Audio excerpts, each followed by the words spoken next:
part of the essential aspect of storytelling or compelling storytelling is surprise. That is to say, you didn't know you needed this. Nobody was asking for a story about Chernobyl. Nobody.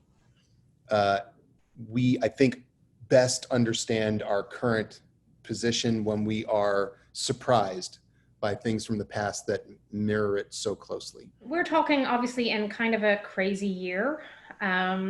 Since the show first aired, I think we're all thinking a little bit differently about, you know, governments and truth and government protection of citizens and how that differs around the world as we're seeing right now. Have any of you sort of rethought the shows? You mentioned the show may have a new relevance now. Have you rethought it in this era of the pandemic? No, I think if anything, it is, I guess we see just how repetitive history is. Our show tried to be as true as possible to, as I said, the best of humanity, but also the worst. And the human instinct to cover up, to lie, to deny, and particularly to not be able to avoid confronting things that they can't see is really where we struggle. And here in the United States, and it's not obviously exclusive to the United States, but we're coming to terms now with, again, we are attempting to come to terms with racial injustice in our country, which is something a lot of white people just simply didn't see. When you don't see it, it's hard to imagine it's there. When you don't see climate change, it's hard to imagine it's there. When you don't see COVID-19, it's hard to imagine it's there. And when you don't see radiation, it's hard to imagine it's there. The extensibility of the Chernobyl metaphor is maybe the thing I'm most proud of, that this thing that we all did together, the purpose was to say, look, we know this happened. We all know how it ended. In fact, that's why we show it from the start. Boom. So wouldn't it be better to not be the people in the middle of it who are pretending it didn't happen or hoping it didn't happen, refusing to believe? Wouldn't it be better to be the people that did know it happened and did caution, and this way we can avoid tragedy? Some nations seem to understand that. I believe New Zealand today announced that they are COVID-free, completely COVID-free. And here in the United States, I believe yesterday, Florida posted more infections than South Korea has reported in for the entire run of its experience with the pandemic. Florida has nearly half the population of Korea.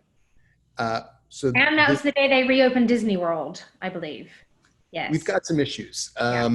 And we continue to have these, and either we are going to come to grips with it or we are going to pay the price. And that is essentially what Chernobyl, that is the point to which Chernobyl comes. Sooner or later, the truth gets you. Every lie we tell incurs a debt to the truth. Sooner or later, as Jared Harris says, the debt is paid. Sooner or later, man.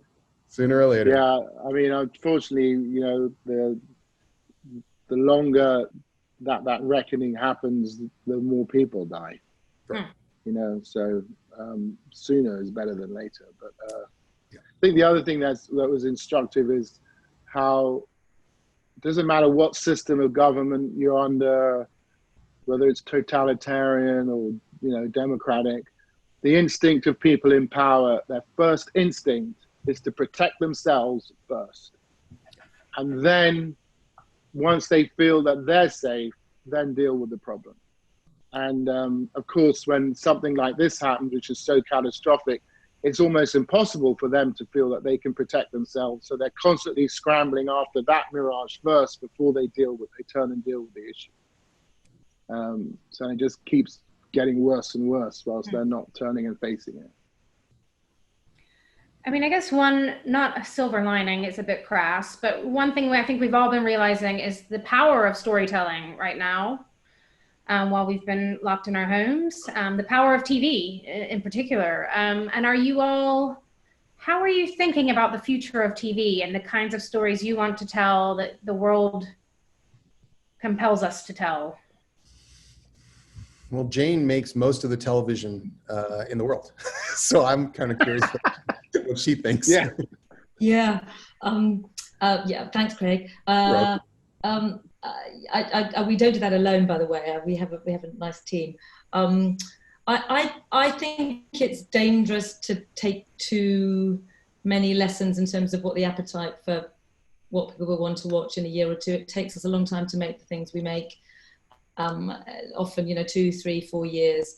And I think what you have to do is just follow your heart and your instinct about stories that are interesting to you. When I picked up this document for Chernobyl and then met Craig and Karen, I was like, this is just a fascinating, compelling story.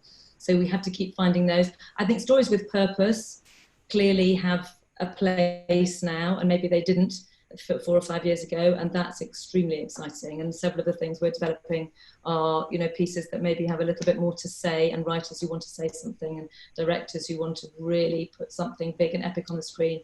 But I think you have to be careful to say, oh, now we need comedies because of the misery of COVID, or now we need things about this. I think stories, we should just keep exploring the world we live in and trying to make sense of the chaos, which is what the storytellers we all try to do. And yeah, here. Part of the essential aspect of storytelling or compelling storytelling is surprise. That is to say, you didn't know you needed this. Nobody was asking for a story about Chernobyl. Nobody.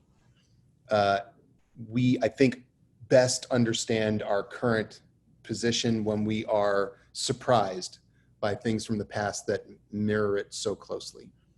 And I would say Jane is spot on. You don't respond, you don't pander, you don't attempt to calculate your way towards storytelling. You find something that makes you thrum. And then you think, if it's going to make me thrum, it will make other people thrum, no matter what genre it is. And thereby you surprise something they didn't even know they wanted. That is so vastly preferable to being what I imagine will be, the 6th or 7th version of a kind of, story.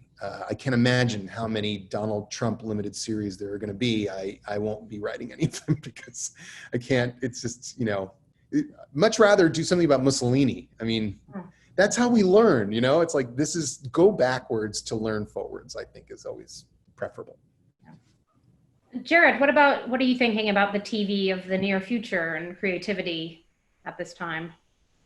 I was disappointed to hear that limited series are struggling now, that there's not a big appetite for those. Because for me, I think that's kind of the ideal format in terms of you don't have the same pressure that Craig was talking about with regards to features. And neither do you have the same pressure where you have to keep finding a story that's going to perpetuate for 5 to 7 years. And I think quite often what happens in those situations is they go into it with a sort of Bible for how the story is going to play out over 5 years. And suddenly there's all this pressure to put story in, and they've gobbled up that Bible within a year and a half, I thought that limited series was fascinating in that you really can investigate a certain aspect of a story or characters over this specific period of time, 5 to 10 hours or whatever it is, say that we did on the Terror. And you can really examine everything that you want to examine and then, get away from it. So, I mean, personally, I hope that there's an appetite to go back to within the industry to sustain the limited series format. I think at the end of the day, there's always the same conflict, It's expensive. People have to feel as though there's a potential of recouping their investment, and at the same time, you've got the people who are passionate about telling stories, and you've got to find a way. And this is where Jane would speak about this much more articulately than I can. But that there's a way that you are able to maintain both those needs. It's not always driven by the money side, and it can't always be driven by the some esoteric idea about telling some strange story, yeah, that's what I've got to say. Jane, over to you. Jane? I think there is appetite for miniseries, massive appetite actually. There is? I keep getting told there isn't. For the right ones there is. I think we've probably had enough of a murder thriller story, you know, a conventional one, but pieces that change the dial, that really get filmmakers involved as well. And I think, you know, your point at the beginning about Johan wanting to direct all of it, of course he would direct all of it because it's one film, it's one story. And I think we're attracting amazing talent to do that now. So I think there's hope, Jared, honestly. I hope so. Can I just say on that thing about Johan, I think it was so important that he did direct all of the episodes. Because I remember something that I asked to Craig when we met that first time was whether they're going to have one director, and if there wasn't, was he going to be there the whole time? Because you really need to have that one viewpoint, that stitching the whole narrative together. And you can, you know, I often play this game. I imagine what would this have looked like if you'd had a British director or if you'd had an American director. And I really think that there's something so unique and specific about Johan's point of view that he allowed himself to find poetry and beauty, you know, within this story, which is quite shocking because, and I think that element kind of, it took all of the materials and the possibilities within the story and it elevated it into this other level. I think it was very, very important that you had one director and that person was Johan. And just as an audience member, you can feel that. You know, I think you watch them and you see the through lines, not just with the writing and the acting, but that there's one director. So well done, Johan. Magic. It's magic what he did. It's extraordinary. Everybody did their job well. Isn't that nice? Yes. Well, yeah. Everybody did their jobs well.